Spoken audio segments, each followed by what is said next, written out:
पुण्यश्लोक राजमाता अहिल्यादेवी होळकर यांना प्रथम अभिवादन करून मी आपणास सांगितलं मित्रांनो की आपल्याला ज्याप्रमाणे राष्ट्रवादी काँग्रेस सरकारनं 70 वर्ष आरक्षणापासून वंचित ठेवलं आणि त्या सरकारला आपण धडा 2014च्या निवडणुकीत शिकवला.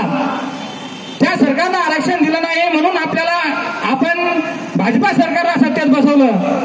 कारण मुख्यमंत्री यांनी बारामतीमध्ये आपल्या उपोषणकर्त्यांना सांगितलं होतं आणि आपले खासदार डॉक्टर पद्मश्री महात्मे साहेब यांना लिखित आश्वासन दिलं होतं.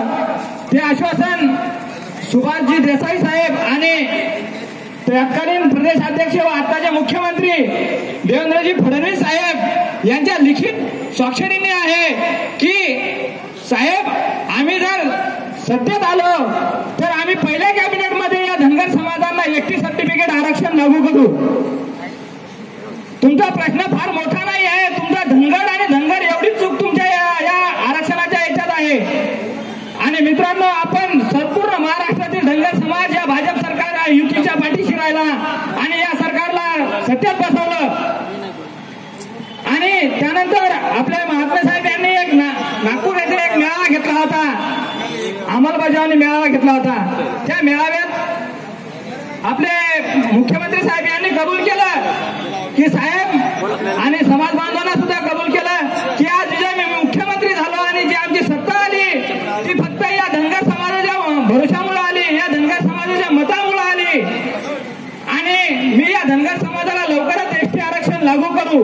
आणि त्या सभेला आज 4 वर्ष पूर्ण होत आहेत तरी या मुख्यमंत्र्याला आतापर्यंत चेव आलेला नाही की धनगर समाजाला एसटी आरक्षण अंमलबजावणी करू द्या आणि कुठेतरी या धनगर समाजाचे भवितव्य सुधारू द्या. आणि मित्रांनो हे फडणवीस सरकार आपल्याला वारंवार तेच आश्वासन देत आहे आम्ही 15 दिवसात देऊ. आपल्या महात्मेताईंनी एक गाणं सुद्धा वाजवलं होतं त्या सभेमध्ये की क्या हुआ तेरा वादा. तेव्हा सुद्धा त्या मुख्यमंत्री साहेबांनी सांगितलं होतं की ताई मी तुमचा वादा भुललो नाही. त्या वादा मी तुमचा 15 दिवसात महाआयुक्ताची मिटिंग लावून पूर्ण करतो. आणि त्या मिटिंगला सुद्धा 3.5 वर्ष पूर्ण झाले. त्या सभेला 3.5 वर्ष पूर्ण झाले तरी यांनी वादा पूर्ण केला नाही. म्हणजे हे किती बेमान सरकार आहे आणि किती विश्वासघाती सरकार आहे या सरकारला हे आपल्याला दिसून येत आहे. मित्र आपण यांचे आमदार खासदार निवडून दिले, यांनी एखाद्या वेळेस आपला मुद्दा विधानसभेत मांडला का, लोकसभेत मांडला का? नाही मांडला. फक्त आपले एकमेव खासदार आहेत यांनी वारंवार आपला मुद्दा उपस्थित करत आहेत. आम्ही जेव्हा वाशिम मध्ये आपल्या आमदार खासदारांना एक निवेदन घेऊन गेलतो की आमचा मुद्दा तुम्ही विधानसभेत लोकसभेत मांडा, तेव्हा सर्व आमदारांनी घेतला. पण आपले जे खासदार आहेत आपल्या यवतमाळ वाशिम जिल्ह्याचे, त्या खासदार काय म्हणाल्या तुम्हाला माहित आहे ते मी आज तुम्हाला सांगतो. त्या खासदार म्हणा लागल्या की तुमचे 2 कॅबिनेट घेतले, एक राज्यसभेवर घेतला, तुम्हाला काय गरज आहे आरक्षणाची? त्या खासदारांना माझं सांगणं आहे की आम्ही खासदार आणि आमदार कॅबिनेट मंत्री करण्यासाठी तुम्हाला सत्तेत बसवलं नाही तर धनगर समाजाला एसटी आरक्षण सर्टिफिकेट मिळवून देण्यासाठी तुम्हाला सत्तेत बसवलं होतं. आणि ते तुम्हाला आम्ही मुद्दा उपस्थित करायला सांगतो, तुम्हाला आरक्षण मागत नाही. आम्हाला आरक्षण त्या पहिलेच आम्ही त्या घटनेमध्ये फक्त तुम्ही अंमलबजावणी करा. डॉक्टर बाबासाहेब आंबेडकर अशा शिवसेनेच्या खासदारांचा शिवसेनेच्या खासदारांचा जाहीर या यवतमाळ सभेमध्ये जाहीर निषेध करतो. आणि आम्ही आरक्षण मागत नाही, आम्ही भीक कोणाला मागत नाही. आम्हाला आरक्षण डॉक्टर बाबासाहेब आंबेडकर यांनी घटनेमध्ये दिलेलं आहे. फक्त त्याची तुम्ही अंमलबजावणी करा आणि अंमलबजावणी करा, जास्त वेळ लागत नाही. या 7 मार्च रोजी आचारसंहिता लागत आहे. जर का तुम्ही हे आरक्षण लवकरात लवकर लागू नाही केलं, तुम्ही वाट पाहू नका धनगर समाजाच्या आक्रोशाची. धनगर समाज जर रस्त्यावर उतरला तर तुम्हाला रस्त्यातून घरात टाकण्यासाठी फार टाइम लागेल. तुम्ही वाट पाहू नका गाड्या तोड्या फोडण्याची. जर धनगर समाज गाड्या तोड्या फोडायला निघाला तर मित्रांनो तुम्हाला तर भाजपा सरकारला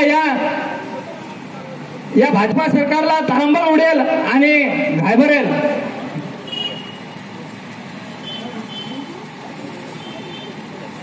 म्हणून माझं या युती सरकारला सांगणं आहे की तुम्ही लवकरात लवकर हे आमचं आरक्षण लागू करा आणि आम्हाला कुठेतरी न्याय द्या. तुमचा अभ्यास खूप झाला, तुम्ही अभ्यास करू करू मॅड होणार आहात हे आम्हाला लक्षात आलं. कारण तुमचा जेव्हा आमचे खासदार साहेब, आमचे जे मंत्री साहेब, आमदार साहेब आहेत, यांची जेव्हा तेव्हा तुम्ही मिटिंग लावता तेव्हा सांगता की 15 दिवसात आरक्षण लागू करतो, आमचा अभ्यास चालू आहे. अहो किती दिवस झाले? 15 दिवस झाले नाही का तुमचे?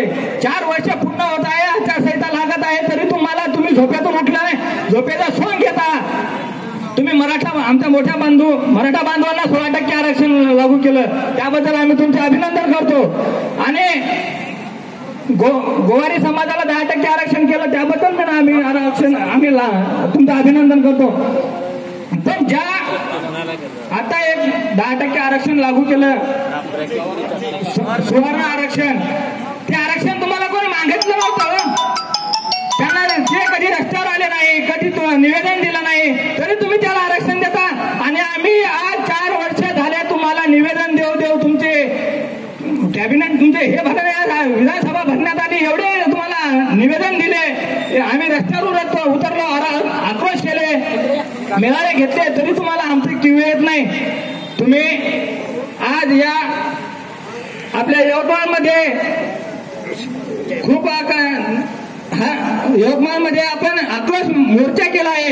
याच्या अगोदर वाशिममध्ये मोर्चा केला होता, आंदोलन मेळावा केला होता. त्या मेळाव्याला आज मला खूप खंत वाटते की आपला धनगर समाज या यवतमाळ जिल्ह्यामध्ये एवढाच आहे का? सांगा ना, आपल्या यवतमाळ जिल्ह्यामध्ये किती लोकसंख्या आहे आपल्या धनगर समाजाची? अरे वाशिममध्ये एक आवाज आमच्या महिलांनी मोर्चा काढला होता, या सरकारला साडीचोळीचा आहेर केला. त्या एका तालुक्यामधून फक्त महिला 4 ते 5 हजाराच्या जवळजवळ महिला होत्या. महिला मालेगाव तालुका आहे आणि त्या मालेगाव तालुक्यातून या सरकारला आम्ही साडीचोळीचा आहेर केला, भांगड्याचा आहेर केला महिलांच्या द्वारे. आणि त्याच्या अगोदर 20 जानेवारीला आम्ही फार मोठा आक्रोश महामेळावा घेतला होता. या आक्रोश महामेळाव्याला 60 ते 70 हजार धनगर समाज बांधवांनी एका जागेवर केला, हे जीवाचं रान केलं आणि जास्तीत जास्त लोकसंख्या दाखवली, तरी बी या धनगर या भाजपा सरकारला आपला चव येत नाही. मी भाजपा सरकारला एक सांगू इच्छितो की तुम्ही जर 5 दिवसाच्या आत आम्हा धनगर समाजांना एसटी सर्टिफिकेट लागू नाही केलं तर आम्ही तोडफोड करण्यास रस्त्यावर उतरल्याशिवाय राहणार नाही, हे लक्षात ठेवा. खूप झाले तुम्हाला आंदोलन निवेदन देणे, खूप झाले आमचे आंदोलन, खूप झाले अंमलबजावणी. आता अंमलबजावणी पाहिजे, शिफारस नको. 7 मार्चला आचारसंहिता लागणार आहे, त्या 7 मार्चच्या अगोदर जर तुम्ही आम्हाला एसटी सर्टिफिकेट आमच्या एसडीओ साहेबांना सांगून आम्हाला एसटी सर्टिफिकेट नाही दिला तर आम्ही तोडफोड केल्याशिवाय राहणार नाही, हे या यवतमाळ जिल्ह्यामधून मी सांगित आहो. एवढे बोलतो आणि तुम्ही मला या मंचावर बोलण्याची संधी दिली त्याबद्दल मी तुमचा आभारी आहे. धन्यवाद. जय मल्हार. आरक्षण आमच्या हक्काचं, आरक्षण आमच्या हक्काचं. यानंतर